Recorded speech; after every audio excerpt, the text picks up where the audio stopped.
Okay, let's call the February 21st, 2023 Administration Committee to order. Roll call, please. Chair Cook, Present. Vice Chair Counter, Present.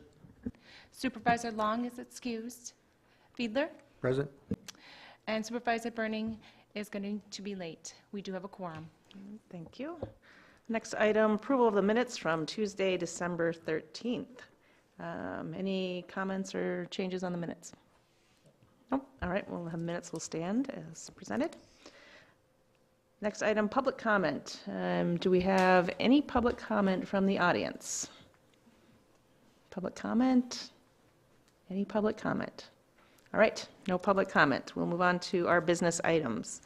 First item, financial report for January 2023. Ken? Yep, the financial report is in the packet. It's for January of 2023. Really, at this point in the year, though, I'm not too worried about January numbers. I'm looking back at the 2022 total. So this is the total numbers, the far left column you can see on this page. And it's the second one in on the other pages. But it's really where I'm focusing my attention right now at this point in the year. We are still taking some expenses and some grant revenues coming in yet, so the numbers will continue to change over the next couple of months, but we're getting pretty close to the final. So one of the things that I like to do is I take a look at that second column in fiscal year 22 actual final numbers, almost final, and then I just drop right down to the bottom of the page, the report total. So if it's in black without parentheses around it, that means there was more revenues than expenses. And then it's real easy just to skip right to the next pages and take a look at where each of them are. So we can scroll here. So like Corp Counsel.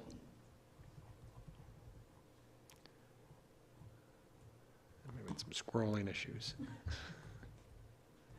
They're fine, just trust me on that. $26,000 is their bottom number. So that's the way I take a look at the financials at this point in time of the year. And if you scroll through most of these, almost all of them are in the black right now. So we're doing really well overall as the county. Otherwise, if there's any specific questions on the financial report, I'd be happy to answer them. Does anyone have any questions? Doesn't look like it. All right, thanks, Ken. And one thing I wanted to mention too, given the weather outside, if the meeting is not done by 6:30, I'd like us to think about maybe continuing to another meeting. We have a large agenda today, but the agenda is not worth people getting stuck on their way home and getting in an accident. So we'll see how concise we are today. All right. Next item, resolution approving alteration of supervisory district boundary, Village of Baldwin, Town of Hammond. Christine. Good evening, everyone.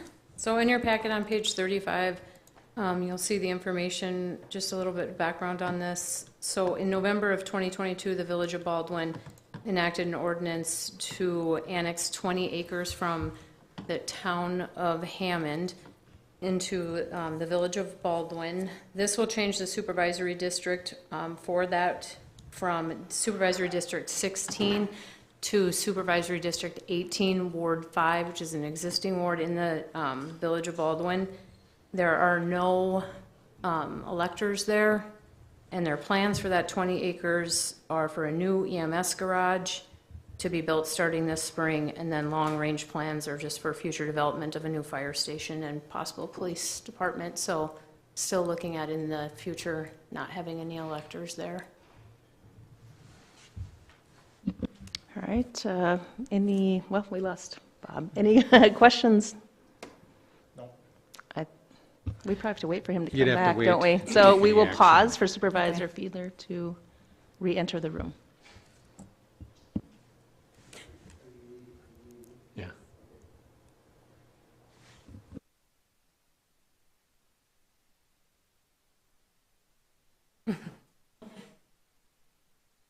Okay. Did you have any Make- questions on this item? I did not. Okay. Make a motion to approve it. Second. All right, a motion by Supervisor Counter, second by Supervisor Fiedler. All in favor? Aye. Aye. Aye. Opposed? Motion carried. Thank you. Okay, our next business item, resolution authorizing St. Croix County to enter into the settlement agreements with Teva, Allergan, CVS, Walgreens, and Walmart agree to the terms of the agreement allocating settlement proceeds and authorize entry into the agreement with the Attorney General. Heather, this is yours.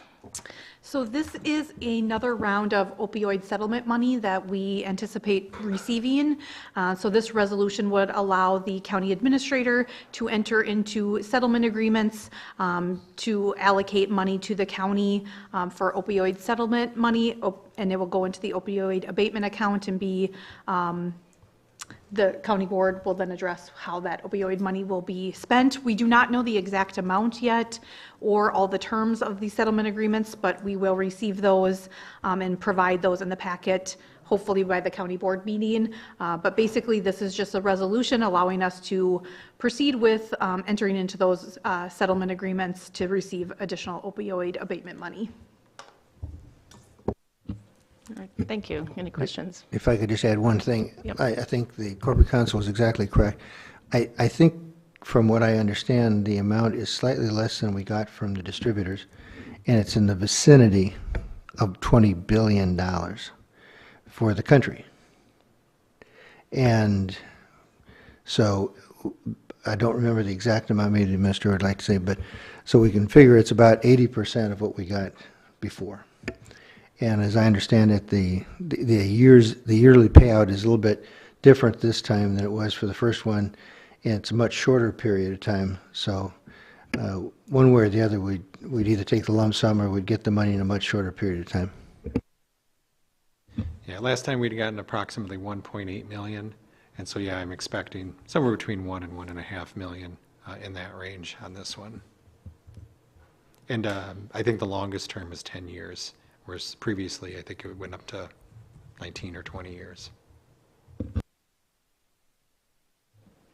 Okay, any other questions? Yeah. Supervisor Counter. So with this, after reading through the packet and some of the information, I noticed it's that the money is kept into a separate account and documented. And have we, how, it's just a quick, how have we been using the funds from the previous one, and is this just going to continue on with how that one was?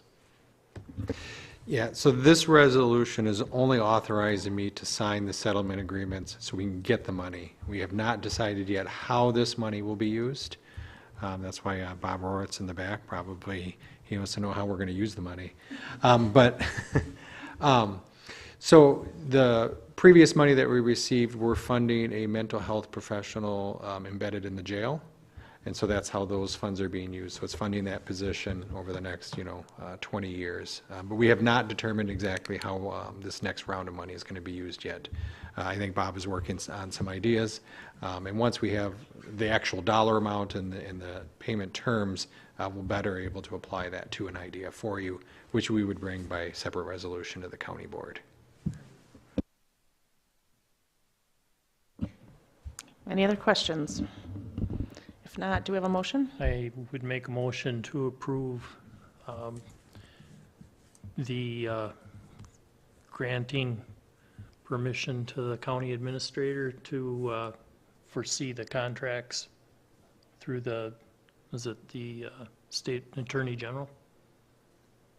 If I have that right? Per the resolution that's in our packet? Okay. I have a second? Second. All right, motion and a second. All those in favor? Aye. Opposed? Motion's carried. Thank you. Okay, our next business item, consideration of reclassifying ADRC Social Worker 2 to ADRC Caregiver Support Coordinator. Audrey. Okay, this one is just a pretty straightforward reclass request. We have an employee that is already doing job duties outside of her general social worker job duties. She basically has complete oversight over the caregiver support program. She supervises 2 other staff, does the budgeting for the program. So we are asking to reclass from grade 66 to grade 67 for her position and move her to the next step in the new grade that would provide an increase in pay, costing about $1,500 for the budget year. All right, any questions? Is there a motion? I move that we accept the reclassification. I'll second it. All right, motion and a second. Any further discussion? All those in favor? Say aye. Opposed? Motion's carried. Thank you. Next item, consideration or reclassifying ADRC Social Worker 2 to ADRC HHS Supervisor. Audrey. Okay, same type of situation here, another social worker that is doing duties above and beyond normal social worker duties. She is a health and human services supervisor at this point, only she's working under a social worker job title. So reclassifying that to put her in that new supervisor role officially. Any questions? Do we have a motion? I move to adopt the reclassification. A motion by Supervisor Fiedler, Second it. second by Supervisor Cowner. All those in favor? Aye. Opposed? Motion's carried. Next item, consideration of reclassifying Community Development Finance Associate 1 to Finance Associate 2. Audrey.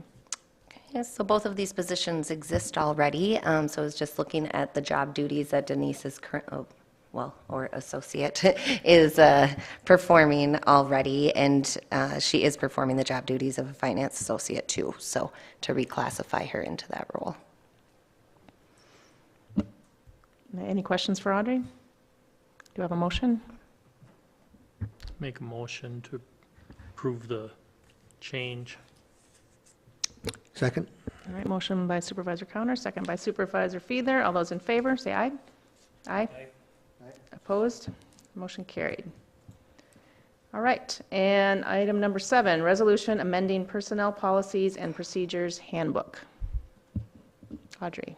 Okay, this is regarding the PTO donation policy. We did make quite a few adjustments to this. Some of the main ones that I think would have the greatest impact on the employee base is currently there's no rules set up for if they're already collecting short-term disability payments. There's no maximum on how many hours they can get donated from other employees. So we didn't think that it was right that they could be earning 100% of their pay from PTO donations plus receiving 100% of their pay or up to 100% of their pay from short-term disability. So we wanted to limit those two groups so that it wouldn't exceed 100% of their normal pay. We also looked at pregnancy as well. It is supposed to be a medical emergency used for prolonged absences from work, but that medical emergency is usually injury or illness related, so that we wouldn't be looking at typically we won't be looking at the full 3 months that an employee may take off for pregnancy leave, but we do want to allow them to use PTO donation for any portion that is related to the birth of the child, but not necessarily for just bonding of a child. Same as if someone were to adopt a child, it wouldn't be considered an injury or illness if they wanted to take that parenting time for bonding with that adopted child. So we just wanted to be fair and consistent across the board on some of those changes. And that is really the main impactful changes to the employees. The rest is just a bit administrative. Supervisor Cowner. So with this, you're saying they can't collect, if they have 2 opportunities here. They have one to get under short-term or long-term disability, and then also employee contributions for their PTO, personal time off. With that in mind, when you're considering the long-term and short-term disability, are those considered pre-tax or after-tax? And are we figuring this as a gross amount, or are we figuring it as what the actual amounts that they're taking in? We would consider it as their usual take-home. So short-term disability is purchased as a benefit with after-tax dollars. So it isn't taxed when they receive it. So basically, we're going to look at that lump sum and state that anything additional, then we would look at their gross from here and kind of take that difference between those two. And same would go for the long-term disability. Long-term disability is paid for by the county as a county benefit. But we would look at the earnings there and compare it to the earnings here. Basically to say, we still want your take-home dollar value to be 100% of what it was. So you say on the short-term disability, if they take that, that is an option for them, that's not a county benefit or a mandated benefit. So if they do purchase it and they're paying for it, we're going to hold them accountable that they still can't get funding for that area. Is that right? Correct, yeah. But it's donated right. PTO, so they're using somebody else's PTO to supplement at that point. And that's the difference. If they have their own PTO, they can continue to do that. Right, yeah. Actually, they're not eligible for short-term if they have their own PTO, I don't think. Are they? One of the two, they're not. Long-term, they're not? Right, Yeah. yeah. But Yeah, we're not trying to punish them. This definition is for donated PTO. Before we take somebody else's PTO, we want to make sure that they're using their other resources. I have a couple questions. For my first question is, have we received any employee feedback on the changes? And my second question is related to the added language around the pregnancy PTO. So it references that employees cannot use donated PTO hours beyond the medical need for time off. How are we determining medical need? And if employees don't take, my understanding, if they don't take short-term disability, would they be eligible for any paid leave for a pregnancy time off? I guess I'm not sure about that. And if they aren't, are we saying then they also can't take donated PTO for that time off? I'm just kind of wondering how we define medical leave. Is there a reference that we're using? Yeah, so in here we said that if it's due to a pregnancy, if you're asking for a PTO donation, we would need medical documentation or a medical statement from your provider stating the amount of time that is needed off due to that for a medical need versus a caregiver need or a bonding with child need. So we wanted to kind of stay away from, we're not making the decision on how long of a period of time that is, because it's going to depend on the type of birth. Is the child healthy when they're born, not healthy, situations like that. So we just want the physician statement to kind of state, is the need for time off due to a medical reason?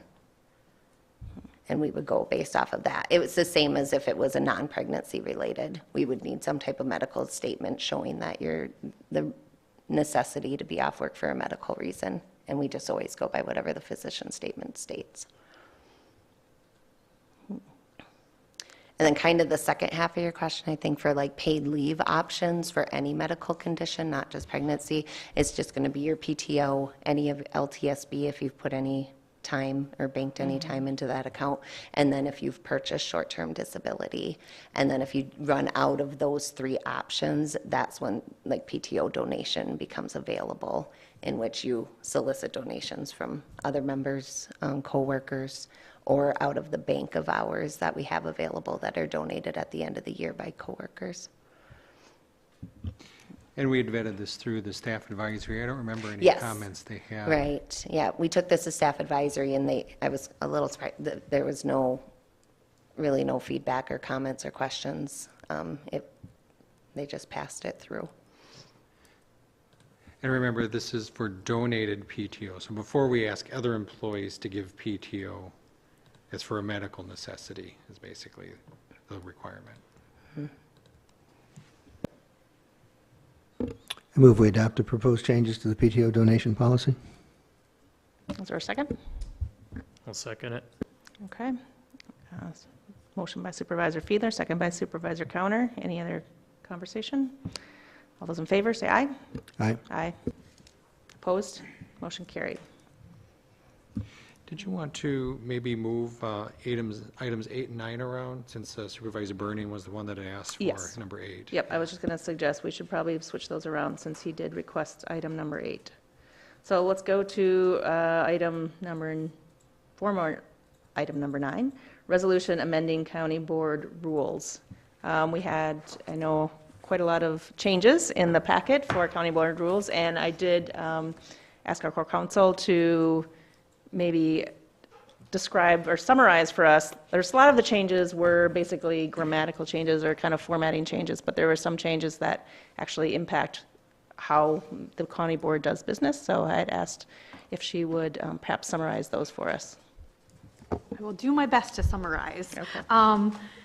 So the rules and bylaws obviously are in track changes in the packet, so you can see what was changed. The first item, obviously, is the name of the title, from rules and bylaws to just rules. I had my paralegal do some research and try to look at other counties and how they titled their rules that govern their Board of Supervisors. And I think she looked at about 20 to 25 counties, created a spreadsheet for me, and a majority of the counties do refer to their rules that govern their Board of Supervisors as just rules or rules and procedures. I didn't find any that call them rules and bylaws. So this is a change that Supervisor Fiedler and I discussed. I think it could go either way, whether it's remains as rules and bylaws or we change it to simply rules, but obviously that is one of the first big changes on the first page.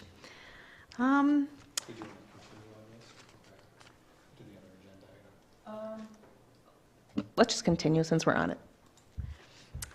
Then if we go to Article 1, it would be on page 2. This, we added Section D, which sets forth various definitions. We defined county board chair and then shortened it. Clarified what the standing committees are, so right on the first page, individuals will know that there are 5 standing committees, including the HHS Board, Administration Committee, CDC, Public Protection, and Transportation, and then a definition for Robert's Rules of Order to shorten it throughout the document, just as Robert's Rules. And then we just clarified some items in Section E there. Page 3, mostly just grammatical changes. We did clarify in Section F that elections are in even numbered years, but otherwise the language throughout, we just tried to go through and make it more consistent and refer to other sections of the rules and bylaws if it's already addressed. We tried to avoid duplication throughout the rules. And so if you see some like full sentences crossed out or paragraphs crossed out, it's usually because we're addressing it in another section of the rules. Page 4, no changes. Page 5 regarding absences. So this is a change of who the supervisor should notify if they're going to be absent from a meeting or to obtain, excused absences. So in county board meetings, if you're going to be absent, the supervisor should notify the board chair or the county clerk. If you're unable to attend a standing committee, notify the chair of the standing committee or the county clerk. That just made more sense than the way it was written that you would notify department heads. Obviously, I think several years ago that's how it was done, but now it makes more sense that you would obtain the absence either excused or unexcused from the chair of the committee. But I love it when you CC me so I know who's coming and who's not. I did not add that to the provision, but side note. And then there is language that allows for virtual attendance, and we'll get to those provisions later, but basically now allowing virtual attendance a few times per 12-month period for standing committees and committee or county board meetings, but we'll address that later. 1C now indicates that the county clerk will track and keep record of all county board meeting absences. We just changed around the language a little bit about unexcused absences. If you have more than 3 unexcused absences or 5 total absences within the first 12 months of the term, that should be addressed. And then there are provisions for removal on the next page. This wasn't really a change per se, except that we did clarify the absences, so many during your first 12 months of your term and so many during your second 12 months of the term. Could I jump in for just one second? Yes. I think we were pleasantly surprised as we checked the records that we could not identify any problem with any supervisor in recent history on this issue. So although it looks like a lot of language, thank goodness we've had excellent supervisors who've lived up to their duties to attend meetings. And then the page that Ken is on now, that would be page 6. We moved removals was number 3 and vacancies was 2. And so we just removed them around just it made more sense logically to have removals before vacancies. And so the removal paragraph just refers to the statutes that allow a county board supervisor to be removed for cause. So we just cited the statute there and just indicated the same paragraph that was there before. We just moved it around to a different location. Vacancies we did change, and this is one of the, I would say, bigger changes in the rules. So if you go to the top of page 7, we mirrored the statute to allow the county board chair, with the approval of the county board, to appoint a person who is a qualified elector and resident of the supervisory district to fill a vacancy. The previous language indicated that the county board chair would bring candidates forward to the county board, and then the county board would vote on those candidates. To make this consistent with the statute, which is cited there, 59.10 paren 3 paren E, we just mirrored the language of the statute. Go ahead, Ken. Yeah, this is a more common practice for most counties to do it this way. We actually did do it this way up until about 5 years ago. They had changed it because the county board wanted more control over filling of those vacancies. But traditionally, it really has been the county board chair to recommend somebody, and the county board can then vote up or down on that recommendation. And then the second part of that in C, we just changed 60 days to 70 days, and our thought process was sometimes it's more than 60 days between two county board meetings, depending on where they fall on the calendar. And so 70 days would allow for, if the county board does not forward a candidate to the county board to fill the unexpired term within 70 days, which is basically 2 months, then the board chair would explain to the county board why no candidate has been brought to their attention for approval. So we just wanted to make sure that there wasn't a time limitation, and 60 days, depending on where the calendar falls, might only be 1 county board meeting instead of 2. Section Section H, I guess, the new Section H, added a sentence that any out-of-county expenses require pre-approval by the board chair, and that's just for compensation for supervisors entitled to per diem mileage and expense reimbursement. The new Section I, we define. Question on that? Sorry, Supervisor Burning. sorry, I'm sorry. No, you're fine. So going back to appointment, that means the county board chair is going to bring forward 1 person for the county board to approve instead of voting in rounds of multiple people, because we've seen that in the last few years when there's a vacancy. So Correct. Okay. So there's a process whereby candidates would fill out documentation, county board chair would review them, then bring 1 candidate forth. Thank you. You're welcome. And I don't know if this is the easiest way to go through this page by page, so if you guys No, would I think this prefer- is, I think this is good. And I'm pointing out the highlights and the minor grammatical changes I'm not addressing. Appreciate it. Section I, the new Section I, we just define what a citizen member is. The next page are very minor changes, just referring to the county website and official directory by their official title, and then referring ad hoc committees to a different section of the article. Okay, Article 2, officers. We modified this section to allow any supervisor to make a motion for the election of the chair and the vice chair every 2 years to be by secret ballot. We also removed the 3 questions and indicated that the supervisors may ask the nominee for chair questions related to the candidacy. And that way the nominee can make a brief statement and then answer any questions. They're not just required to just address these 3 questions. And so thought that would be more open dialogue for those who want to be nominated for chair or vice chair. Ultimately, the process is really the same as it was before. We just took out some of the predefined questions. And then just saying that same process would be conducted if there's a contested election for vice chair of the county board. Section B just clarified, when people actually take office is the 3rd Tuesday in April in even numbered years. Going through the powers and duties of the county board chair under Section C, again, we just tried to clarify and make this simpler, indicating that, the county board chair sets the agendas, mandatorily or customarily attends certain meetings. There is one difference on the bottom of page 10. Again, it refers to vacancies as being filled in that other section we already referred to. So that's why A says seeks candidates for vacant districts instead of makes recommendations for candidates, to make it consistent with the statute. The next page, E here, instead of having the convener appointed basically by the board chair, this would direct the county clerk to be the convener of the initial standing committee meetings. And so Christine would be the initial convener until there's a chair elected, and then that chair would take over at that point. Yeah. Or their designee, which would normally be the meeting organizer, Correct. So Yeah. Janet could do PP&J, or Amy. or Amy could do administration. Yeah.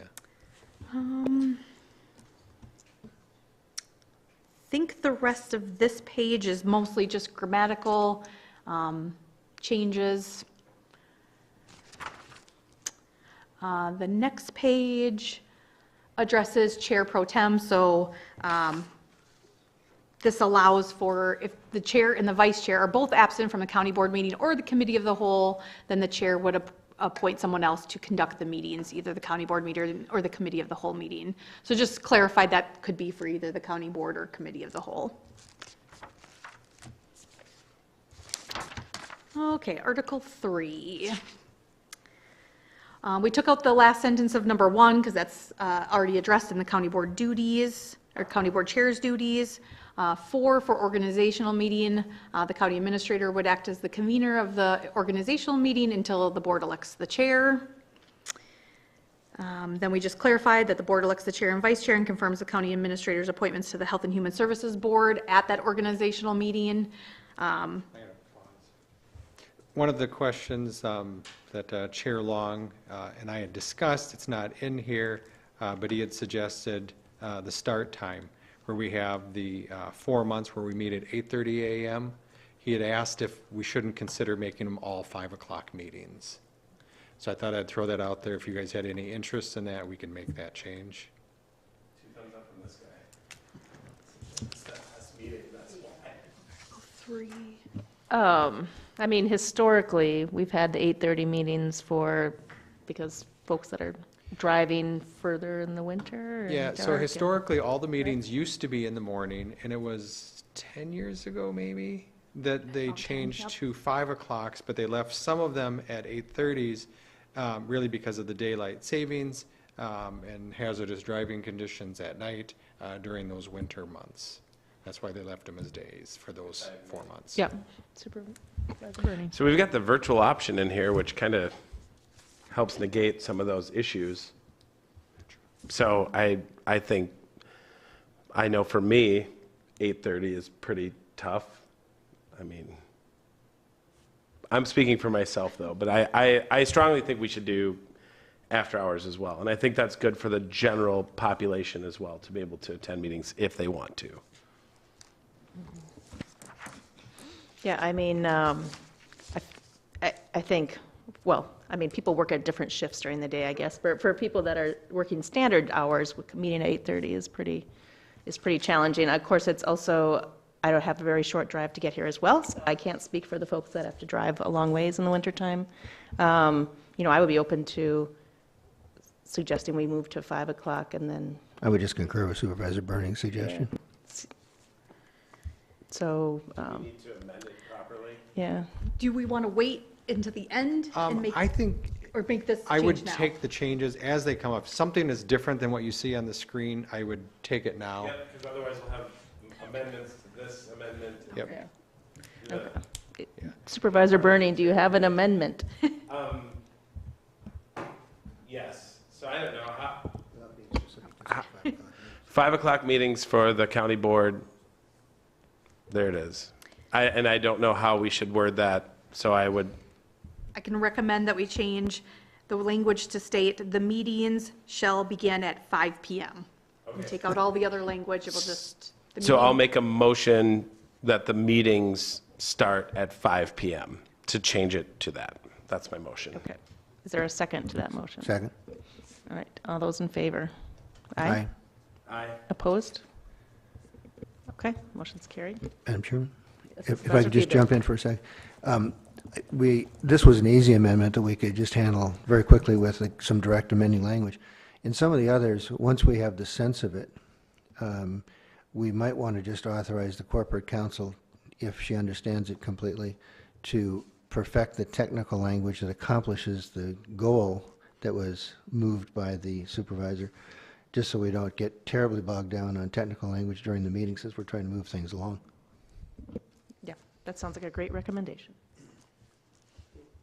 Okay. Okay. So number 4, organizational meeting, just having the county administrator act as the convener until the board elects a chair. Physical presence necessary in virtual attendance, so number 6 and 7.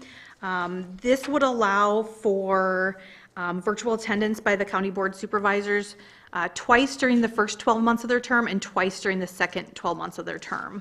And then supervisors appearing virtually are deemed physically present for all purposes, and that includes voting. We modified some of the language as the county clerk or her designee to be responsible for all the clerical support of the county meetings, the agendas, the minutes, and she may delegate those duties to the meeting organizers. You'll see on the bottom of this page, number 3, looks like it's all brand new language, but it's just copied and pasted from another section. Okay, the top of 15, agendas. So this is a change that is a bigger change. This allows the county board chair to determine items on the county board meeting. Yes. Going back to number 3, is it just the agenda? Or is it a full packet 7 days ahead? Just the agenda 7 days ahead. Any additional items, such as supporting documentation, must be provided to the supervisors as soon as practical and not less than 24 hours before the meeting.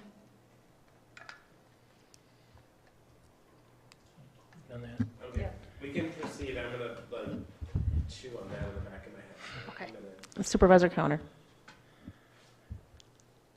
I kind of have a little bit of an issue with how that's put together, because especially with some of our different committees, community development, for instance, sometimes I'll get packets of 400 pages, and you're telling me that I can get it 24 hours in advance and try to move completely through that much information and to give a really just opinion with that small of a review time makes it extremely difficult to do due diligence on my part to make it happen. So 24 hours I feel is unacceptable for an advance notice on some of these. I can understand if it's a really short agenda or really small items.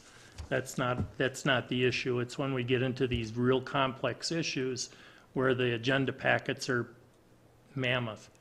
And then, oh yeah, you're going to get a max, we can get it down to 24 hours, and we're sorry it's that short, but that's our requirements, 24 hours.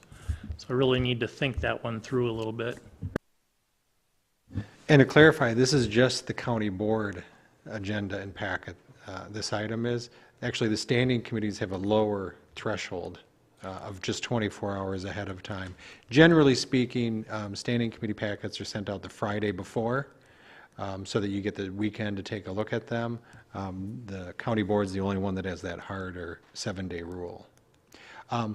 And as far as your ability then to make a decision based upon the information, how much time you've had to review it, you can always table the item. So, and I've seen boards do that before, that if they feel they haven't had sufficient time to review it, they will table it or postpone it until the next month so they have more time to digest. So I totally get that point. Can I do a follow-up on that? Yep. Yeah. Supervisor Burning. So the Supervisor Counter was much more pointed than I was. So the whole, we don't want to be tabling items though if we're putting them on the agenda. I think we want to avoid that as much as possible.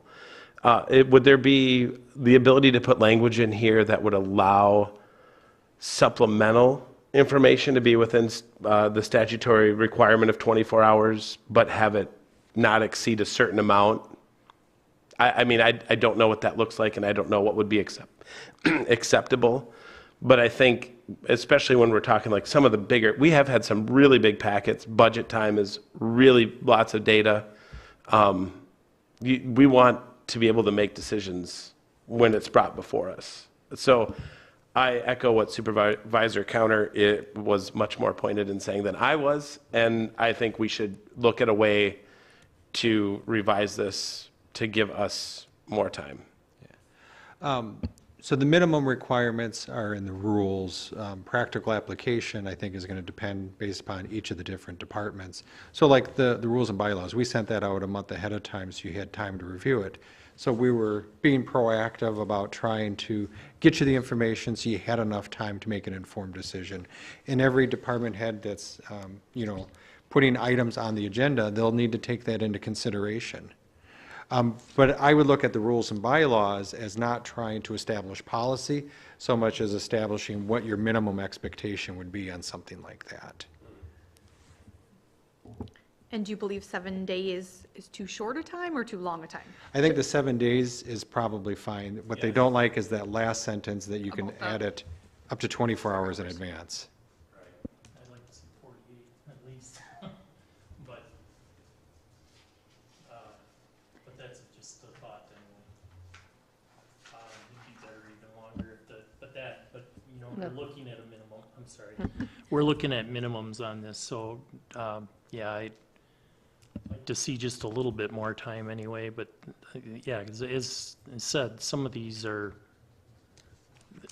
we want to make sure that we're given the opportunity to do due diligence. And some of this stuff becomes pretty involved when you're trying to decipher everything that's put into these and not look it through right. And I think when we get to page 22, under standing committee meetings, we can discuss this a little bit further because, as you indicated, 7 days is probably great for county board meetings. I think some of the concerns are standing committee meetings, and there's different language in that section regarding standing committee agendas. So I'll make a note of that when we get to that page. Okay, going to 15 with additional agenda items. So we changed this to allow the county board chair to determine items that are on any county board meeting agenda. And then in order for additional agenda items to be added, we then refer to section D7, which if Ken wants to scroll, it's page 18. So we're skipping a little bit that we can go back to. But since we're referring to the section, I thought it might be helpful. So this indicates now that every agenda item which comes before the county board from a source other than a standing committee may, at the discretion of the board chair, be placed on future agenda items, future agendas of the county board, or it should be referred to the standing committee by the board chair. If a supervisor may request the addition of an agenda item under future agenda items, and if by the following county board meeting the board chair has not placed the item on a future agenda, a supervisor can then make a motion to appeal the decision, to overturn the board chair's decision to not have that added as an agenda item. The supervisor's motions shall then specify the date in which the requested item shall appear on a future agenda of either the county board or a standing committee. So we wanted to make this procedurally as specific as possible. In theory and practice, as I understand it, typically items are, brought to the attention of a standing committee chair to add to the agenda, and that's how they get added to the standing committee agendas.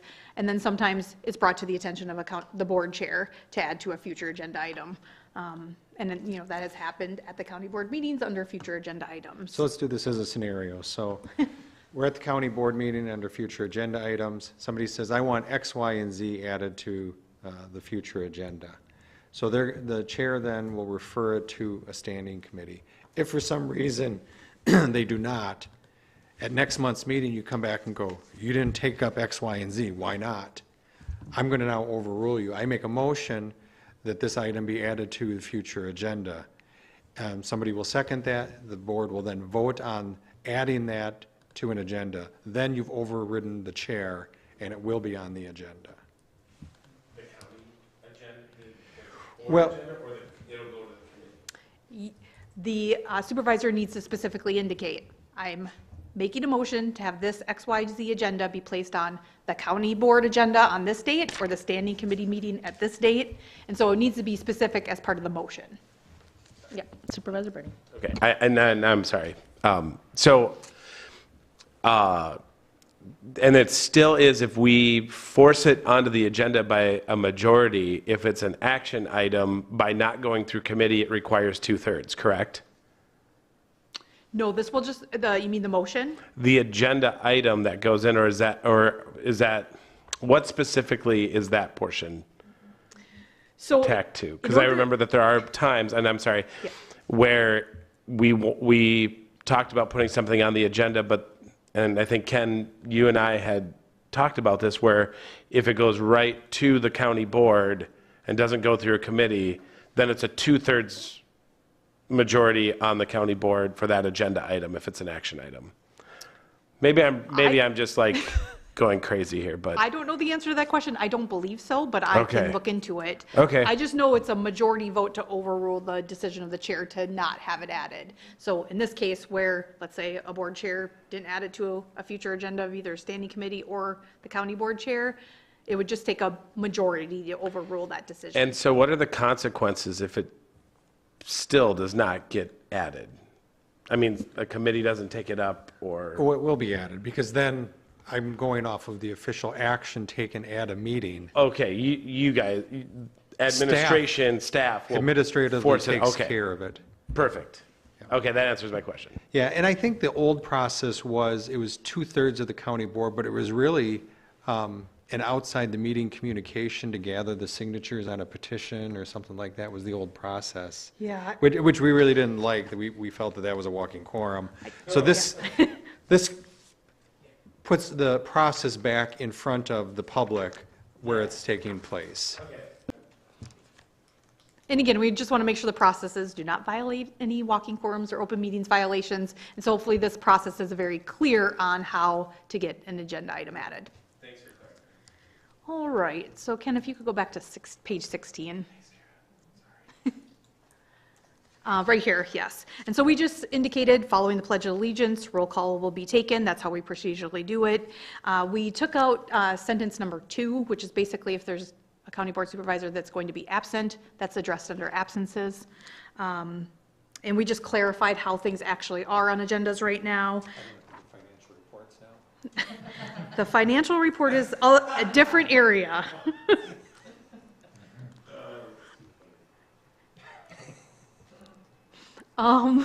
Okay, top of page 17. We added as number 4 a statement regarding conflict of interest. So this is just direct language out of the ethics code. There was a request to add this provision in the rules, referring to chapter 90, and that if there's no supervisor can take any action if there's a conflict of interest. Public comment guidelines, we modified some of the language. Go ahead. Supervisor Burning. Yeah, thank you. When it comes to conflict of interest, that person should abstain completely and not even be in any discussion nor any part of that agenda, and that's on there, correct? Not any part of that agenda item. I'm Yes. sorry, yes. Yes. They should remove themselves. Okay. All right, good. That is what the rules Thank say, you. yes. All right, public speaking guidelines. We added some language about speakers remaining civil and not engage in personal attacks. We added language, if the item is on the agenda, supervisors may discuss the item when it comes up for consideration. If it's not on the agenda, supervisors shall not discuss the item. And we just clarified some of the language. There is a typo on this page that we will need to clear up. As you can see, there's 2 letter Ds. So hopefully it will be understood that I will fix one of these to create an EFG, and so there's not 2 Ds. Okay, next page, we address number 7. There was a question that came up about number 8. All petitions for highways and bridges shall be presented to the county board at the annual budget meeting.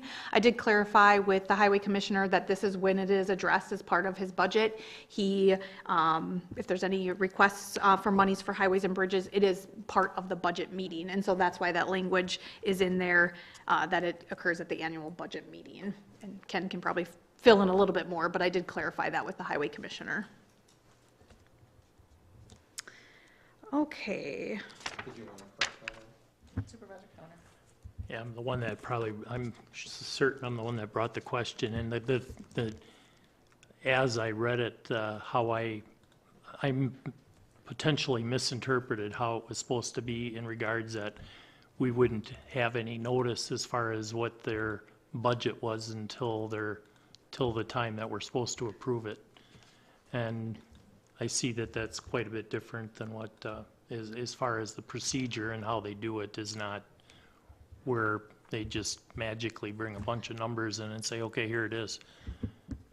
Right. Yeah, this is referring to the 50 to 60,000 we annually budget for highway bridge repairs. It's a shared cost with the townships, yeah, that we do. So it's in the state statute somewhere that it says that it has to be presented to the county board, and so this is where we're referencing that in here. It's really just a procedural thing. We just want to make sure that it's not lost, and that's why it's listed in the rules, that it's there. But it is really just a part of the budget process. It's one small line within the budget that has special taxing authority and rules to it, so that's why it's highlighted separately. Supervisor Burning. Going back to virtual attendance, I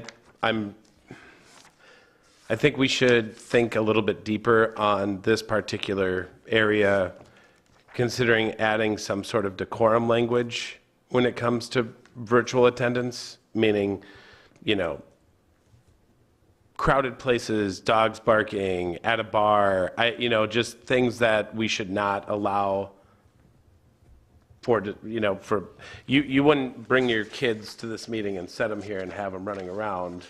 So just little things like that, that we should have some sort of decorum around attending virtually. I'm not making a motion to change this right now. I'm just saying we should maybe think about that. That's my suggestion on that particular piece. Sounds like a good future amendment as we gain more knowledge with virtual attendance. Yes. And I can tell you that the courts are dealing with those same things right now with decorum via Zoom hearings and how individuals need to act like they're in a courtroom, dress like they're in a courtroom.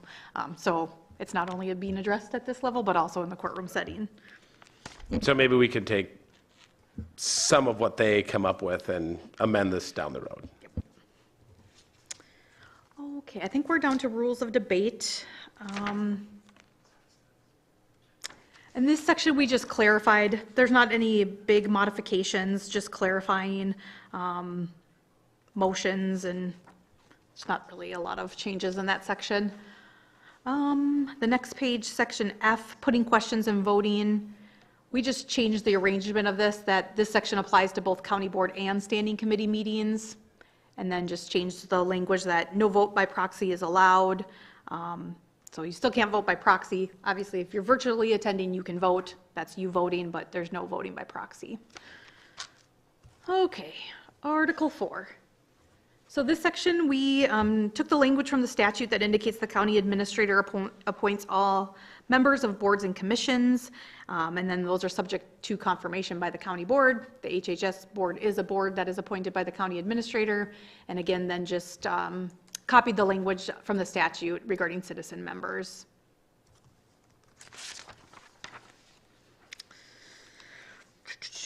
The next page, again, we just changed the language so it's consistent how the current practice is. So on number 2 there, any county board supervisor appointed under Article 1, Section G3B, which is the vacancy section, to fulfill a vacancy, shall be named to a standing committee by the board chair. We changed some of the language in there, and Supervisor Fiedler might be able to give some good examples of this, but there might be a different standing committee, but that the person who fills the vacancy would be better suited for, and so this allows for the board chair to make a determination as to what standing committee that person that's filling the vacancy be assigned to. So, and Supervisor Fiedler? No, I think that's all accurate. We just thought that the basic policy was we have our board chair appointing members of committees, so this just follows it through, and we have a change during the course of the 2 years of membership on the board, that for the various reasons the board chair would balance things, be it geographic or other expertise or otherwise, they continue to be able to have that choice. And they could name, so for example, on this committee that has a lot of different issues in front of it, maybe more than any other committee, maybe we wouldn't want to have a new person join this committee because they wouldn't have any experience. And so the board chair might appoint them to another committee. Let's say they were a policeman in Woodbury. They might go to the Public Protection Committee, but somebody from that committee might then be appropriate to move to this committee. But again, since we've given this power to the board chair in the first place, we're just continuing through that policy.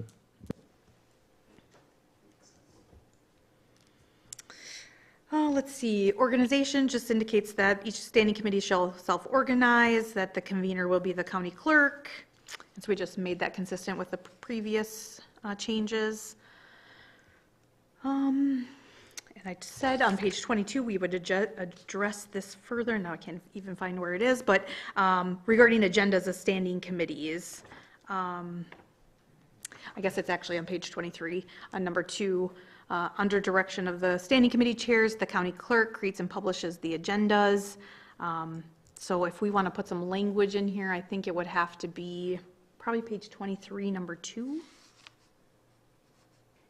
Actually, it is number 1, but it's on the top of page 23. Sorry. It's hard when you're switching from page to page, but it says, standing committees meetings shall follow the rules contained in Article 3, Section A for county board meetings, except that the time frame for providing the agenda and packet materials will be provided to supervisors as soon as practicable and without unreasonable delay. And so if there is some language that the supervisors would like in this section, 48 hours prior to the hearing, this would be the area that would be changed. I don't know if Ken has any other additional information, but this is very, obviously, loose. The statutes indicate, 24 hours unless there's an emergency. It could be 2 hours, but 24 hours is the statutory time frame. Yeah. I like without unreasonable delay, but whatever you guys want. Any thoughts from the committee, Yeah. particularly the supervisor counter? So, yeah, I agree without unreasonable delay, but I still think we need to have a minimum, because otherwise otherwise we will be forced to move that date. If we get the material and it's too much to try to digest prior to a meeting, it makes it really, really difficult. And I don't know that for most of the committees that would be that unreasonable to try to ask for. Most of these meetings are on a Tuesday. If we were getting the material the Friday, then you have the weekend. If you're going 48 hours and going from Sunday, I suppose it could consider it that way too, but at least it gives some time to prepare for those meetings.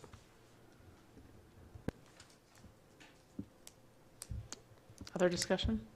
I guess my question would be, let's say we change it to 48 hours, what kind of impact will that have from a administrative standpoint on getting us our agendas and our items?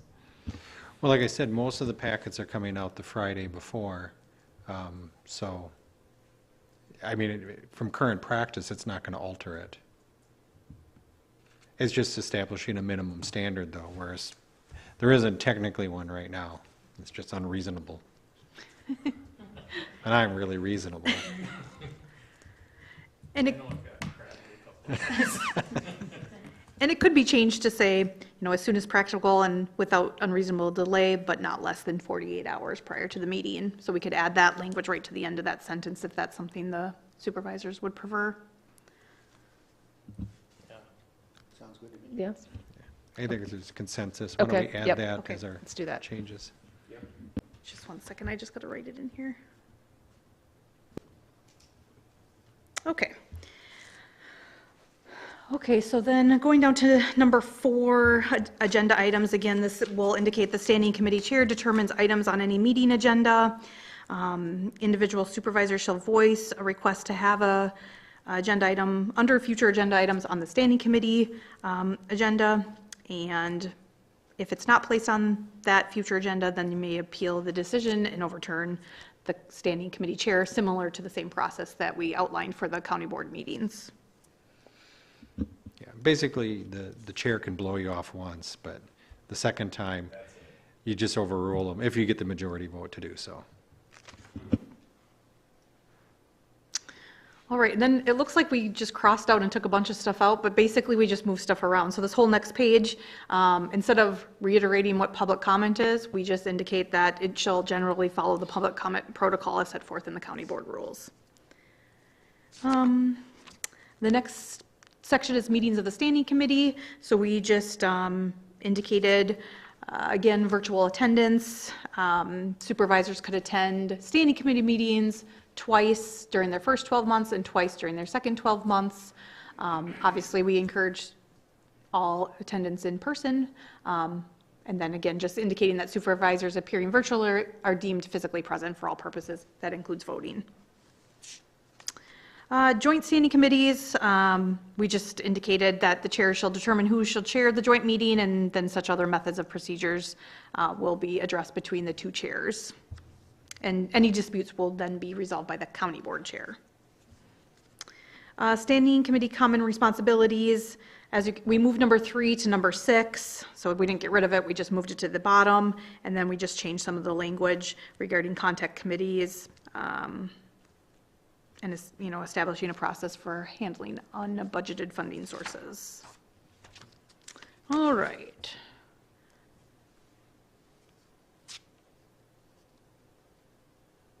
We just changed department head to county administrator because I think the department head was the old language under administrative coordinator. Obviously, county administrator now is the main person to address the budget. Okay, 26, this is the structure for the standing committees. First one is administration committee. We changed how they're populated. They're not elected by the board. They're appointed by the county board chair, so we changed that to be consistent with our process. Changed some of the language to what the library is now called. For responsibilities, we clarified some of them, may periodically recommend changes to the county board rules instead of that they only can be amended once per year. This allows there to be periodic changes to the rules and bylaws. And then the rest of the changes in this section were kind of just grammatical to make them consistent with what this committee currently does. I don't think there's any major changes there. Community development, again, changed how they're populated, appointed by the board chair. Instead of reviews and recommends, we just changed them all to recommends. Under CDC, we did modify 8 and 9. 8, we added the additional chapters, 15, 16, 18, and then 9. This is a change that would allow the Community Development Committee to take action on waivers to design standards instead of having that have to go to the county board. And I think that was a request from the Community Development Committee, and it's an item that they can generally handle. Under Health and Human Services Board, we updated the name of the healthcare campus, fixed the name for Veteran Services. That one was pretty minor. PP&J, we again changed how it's populated, add Justice Support Services. Transportation Committee, again, addressed how it's populated. Removed Transit Commission, since that's been removed, and then modified 2 to hear permit appeals of decisions of the Highway Commissioner. It's not the Highway Department that makes the decision, it's the Highway Commissioner. So we changed that appeal process. Okay, Article 5. Yes. Supervisor Fiedler. Excuse me. Yep. Under 4C2. Oh, yes. Annually tours, I would just strike tourism in certain respects.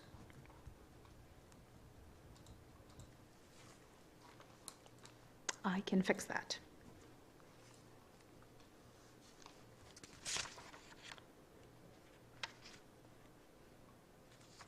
All right. It is required that it be done annually. I mean, we don't have to put that in there, but it is an annual requirement of an inspection of the jail. Yes, and so this change would just be consistent with statute then, with the language from the statute. Right. Okay. Okay, Article 5, other committees and governmental bodies. We added the general powers of the Board of Adjustment. It wasn't clear what the general powers of the Board of Adjustment were. So we just took the general powers that are set forth in the rules governing the Board of Adjustment and added it to the section. Community Justice Collaborating Council, we added the correct number of voting members and then changed language regarding advisory members. Since they change often, we just changed the language to advisory members are appointed as approved by the CGACC chair. So that way it gives them the discretion to change those advisory members without us having to change the rules and bylaws. No changes to 3 or 4. 5, we added the statutory language. County Traffic Safety Commission is required under Wisconsin Statute 83.013, and just corrected some of the language in the Traffic Safety Commission. 6, no change really. We just changed C to say 1 county board supervisor. 7, LEPC, we changed something that actually is not correct, and so I'm going to ask that this committee maybe change it back. We changed term 2 years for county board supervisors and 2 years for citizen members. The 2 years for citizen members is actually incorrect. Their rules and bylaws indicate the citizen members can serve until they no longer wish to serve. And since they have to be from various groups such as law enforcement, broadcast and print media, community groups, owners and operators of facilities subject to the requirements of the Superfund law, it's sometimes hard to find citizen members that will serve that role. So I'm actually going to ask this committee, pursuant to the information I received from Janet Smith, that the rules and bylaws for the LEPC do say that citizen members' terms are basically indefinite, that we remove that language that's added that says, and 2 years for citizen members. Or would they just be reappointed every 2 years? I think that would be fine also. I think we just have to change their rules and bylaws that govern them, which is easy enough to do because that body changes them. I would just concur with the thought expressed and move that we adopt what the Corporation Council suggested. That's good. Okay. Yes. What is the advantage of having appointees be there as long as they want, and what is the disadvantage of that? And then what is the process to take them off if they're no longer serving the role? And then what is an advantage and disadvantage possibly for what we have in here now? I don't know if I can answer all those questions. The advantages, according to my brief conversation with Janet, is just it's hard to find citizen members to fill those roles. And so if they're just continuously on, disadvantage might be maybe we want new people on. Maybe they're just stale and they've been there for 40 years, just making that up. And maybe they shouldn't serve that role anymore. Obviously, if they're absent frequently, that would follow the absences, that they could be removed based on numerous absences. I would have to read the LEPC rules and bylaws a little closer to see if there's any other provisions that'll indicate how they can be removed. I have to admit I did not review that document closely.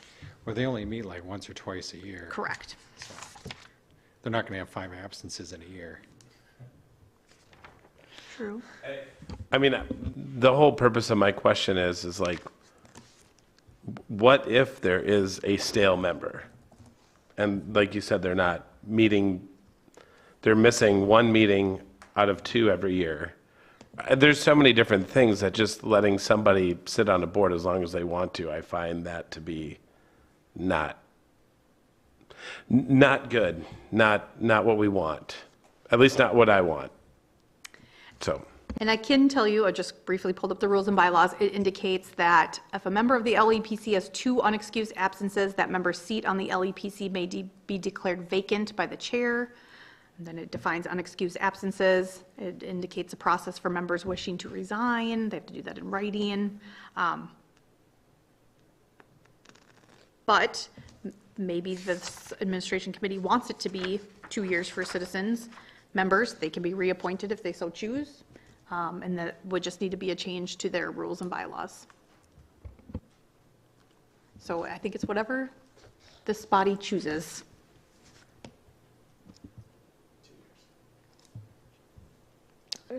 Other thoughts? Excuse me.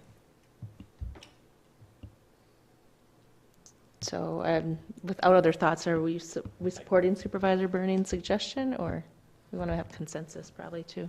What if Corp Council? we were to consider the 2 years, or if that's what it is, but then reappointable pending on, so that there's an opportunity there, then you'd actually discuss that, where if you have somebody that has an unlimited term, then you'd never really have a review Yeah. even with the person to ask, hey, do you still want to be here? Yeah, I think I can support the 2 years as well, with the thought that they can be reappointed. There's not a limited term, because if we have folks that are, if it's hard to find people, we don't want to restrict the committee from having people on it. So I would support that. So we could change the language to say, and 2 years for citizen members subject to reappointment. And that Sure. would cover the concerns here. Okay. The next is the County Library Planning Committee, and we just clarified the language there. So there was a question on that from Chairman Long. So the County Library Planning Committee is, it's not a mandated committee that the county has. So we can or we cannot have one. We could disband this committee if we didn't think that there was something that we were getting from them. So when this committee was originally created is when the county was doing 70% funding.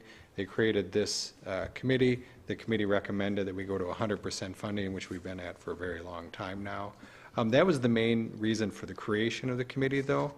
So other than that, they do meet periodically, but I don't know that we've had any actionable items that have come from the Library Planning Committee. So that was the only question of whether this was still a necessary committee for us to have.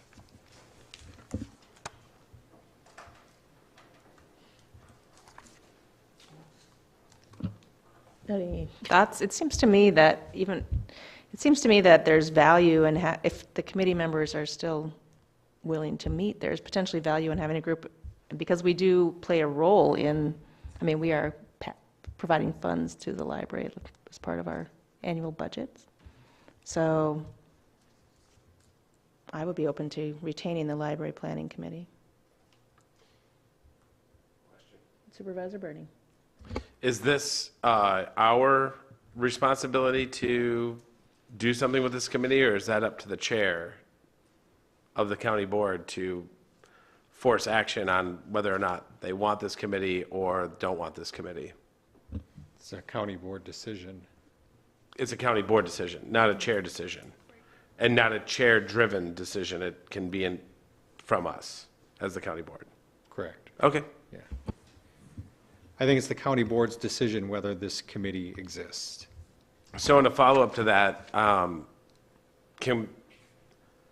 can we see how many of these meetings have been scheduled and canceled? Because is there a minimum number of meetings we need to have to keep this as a viable committee? And I believe our last one was canceled, and I've only ever been to one meeting since I was appointed to it. So it just seems like, I don't know. It just seems like, why do we have it? And I think that was the question of why I raised Yep. it. That was what the chair had asked me. Yep, and I had raised that with the chair, so that was me. I'm curious, why, what have we gotten out of it since we went from 70 to 100? And how many meetings have we not had that were scheduled? And that's a tax on resources, or even those appointees that have time blocked off to go there, and then all of a sudden it's canceled, so I don't know. Anyway, I got a lot of thoughts on this one, but I'm going to keep it at that. Well, similar to number 9, which is the Transit Commission, which obviously the county board passed a resolution not to have the Transit Commission. We removed, right. And so that would be a similar process.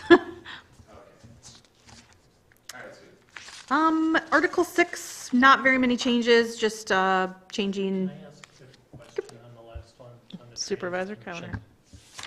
commission?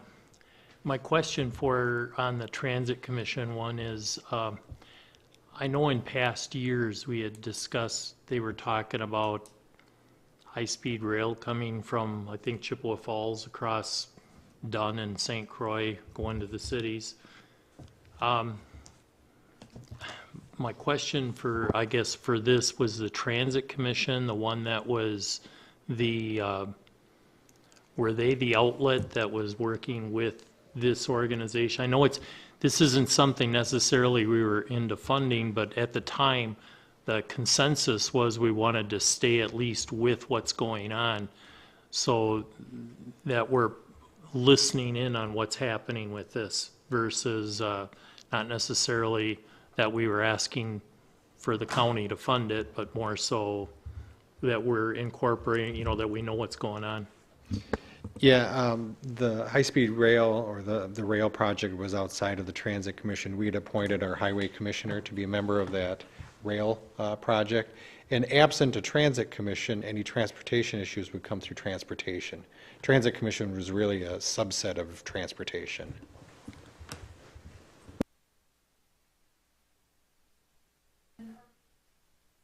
Article 6, we just fixed the name of the library, IFLS library system. And not any changes to Article 7 except for removing bylaws. I think that is it. Did I talk That was fast quite the enough? feat, Heather. Supervisor Coner.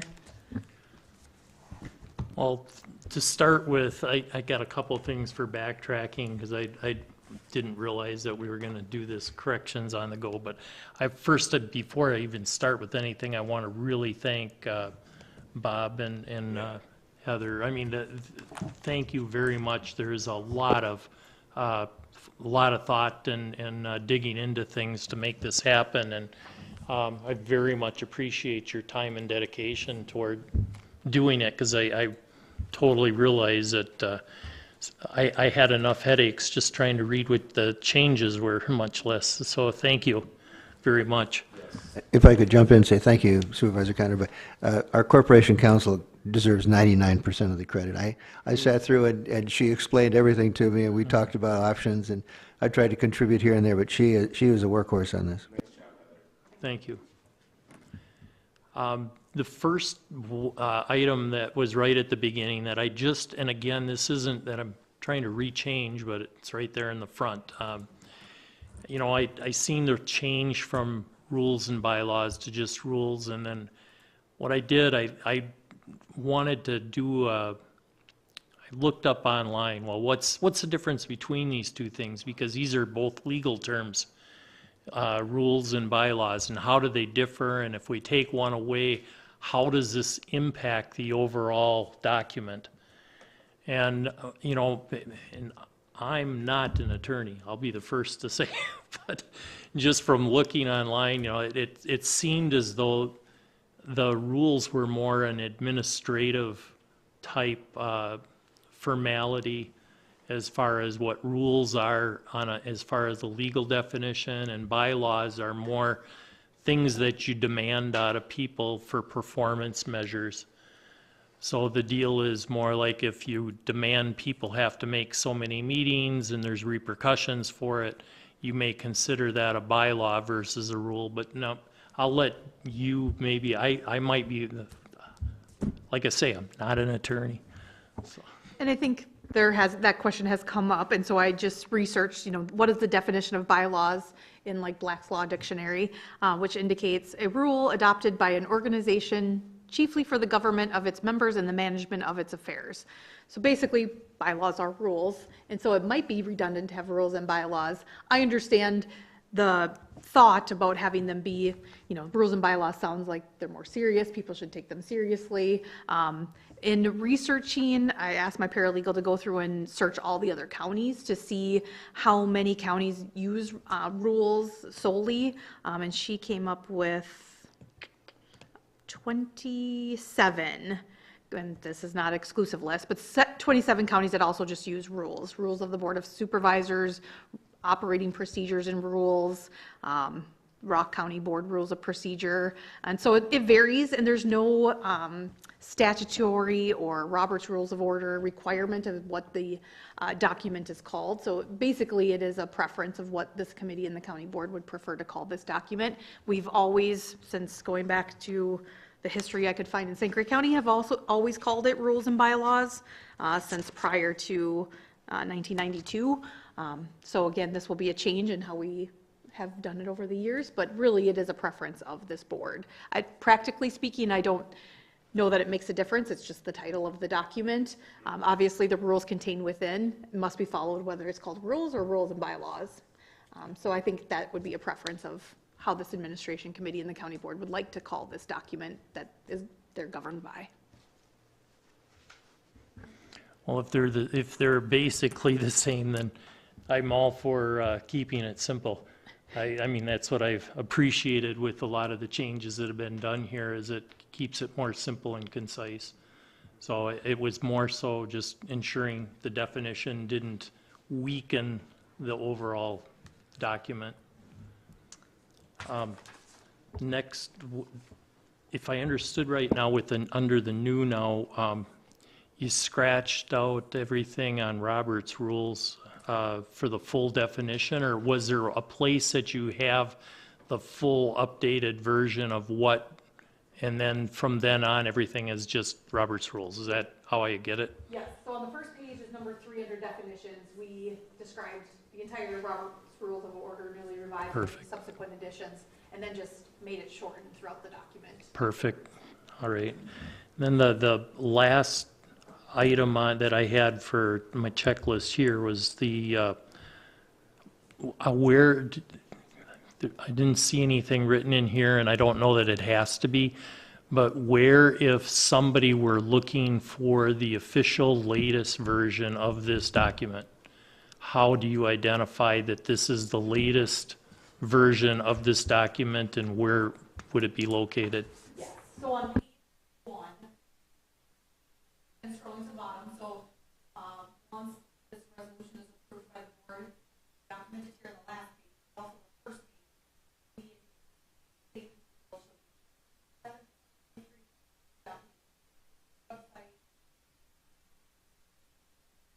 I just said that all off microphone, my apologies. But hopefully you got that.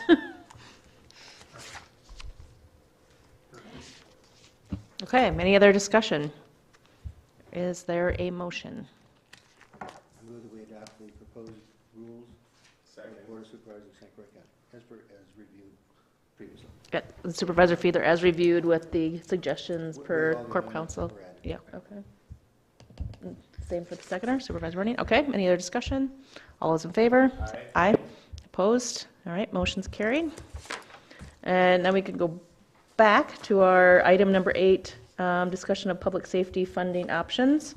This is an item requested by Supervisor Burning, and for the folks out in the audience who may not be aware, we do have a referendum coming up on April 4th for public safety positions, to fund 24 public safety positions. And I believe Ken was going to kind of lead us into this conversation. I know Supervisor Burning also had. All right, we'll turn it over to Ken. All right. Yeah, I know it's a conversation, and so really I only provided an outline of what the talking points are. So the best way to address public safety,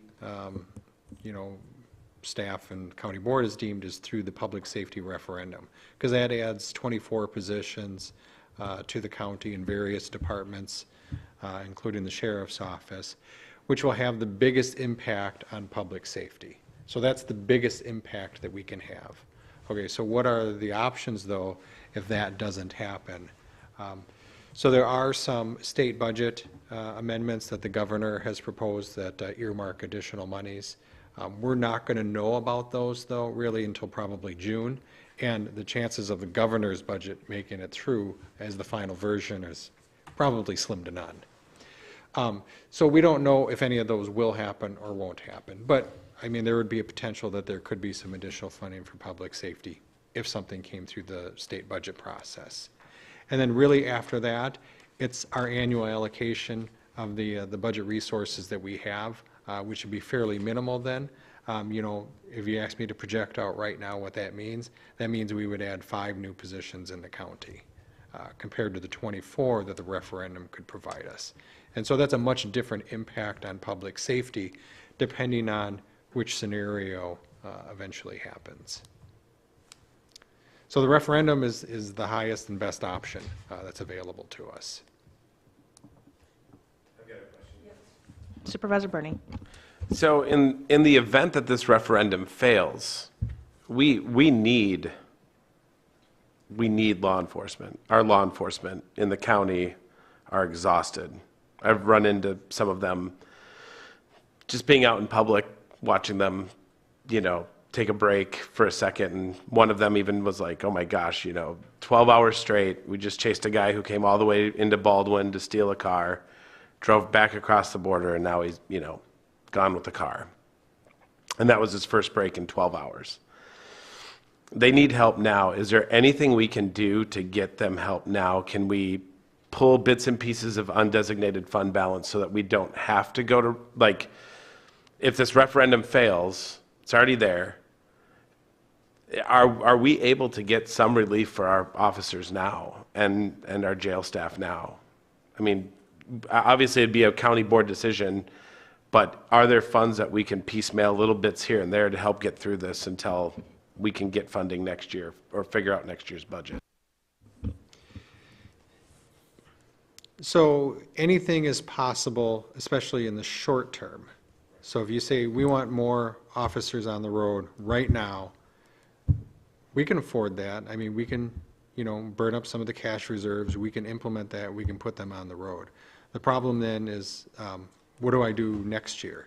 So if you said, well, go hire those 24 positions, Ken, because I'm sure the referendum will go through, but then it doesn't, next year I'm going to be firing all those people because I won't be able to afford them.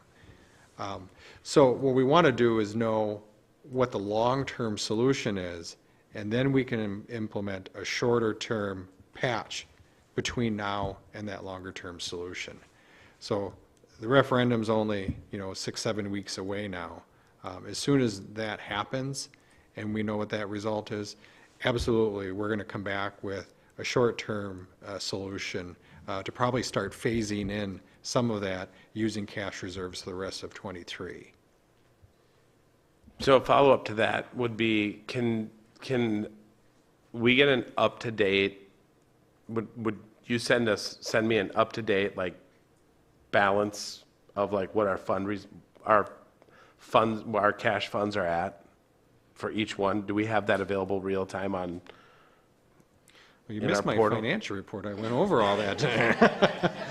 I do apologize for that. I think I've missed two of Jordan's parent-teacher conferences, so I wanted to avoid getting in trouble. Yes. So I'd rather be in trouble with you. No, Right. no offense.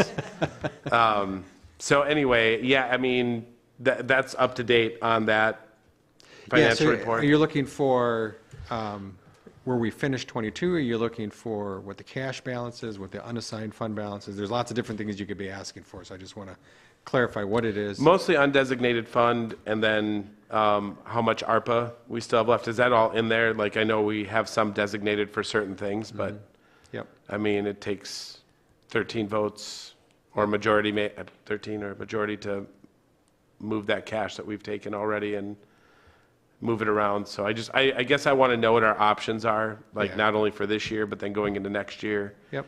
Because I know these guys are just exhausted, Yeah. and we need relief now. No matter referendum pass or not, we got to figure this out. So, a lot of the numbers are in the monthly financial report. The ARPA number's right in there. It's right at the bottom of that page that's in there. The unassigned fund balance isn't highlighted anywhere, but really until the audit's done, I caution how accurate that number is till all the adjustments have been made. So yes, we're in alignment with, a shorter term implementation once we know the results of the referendum, though, because what we don't want to do is to overhire and have to let anybody go then, because we overestimated, so.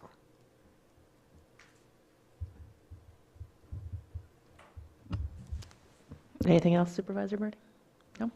All right.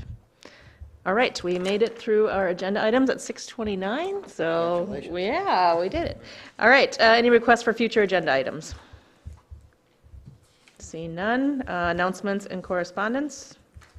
Anybody? No? Okay, our next meeting is March 21st, and this meeting is adjourned. Thanks, everybody.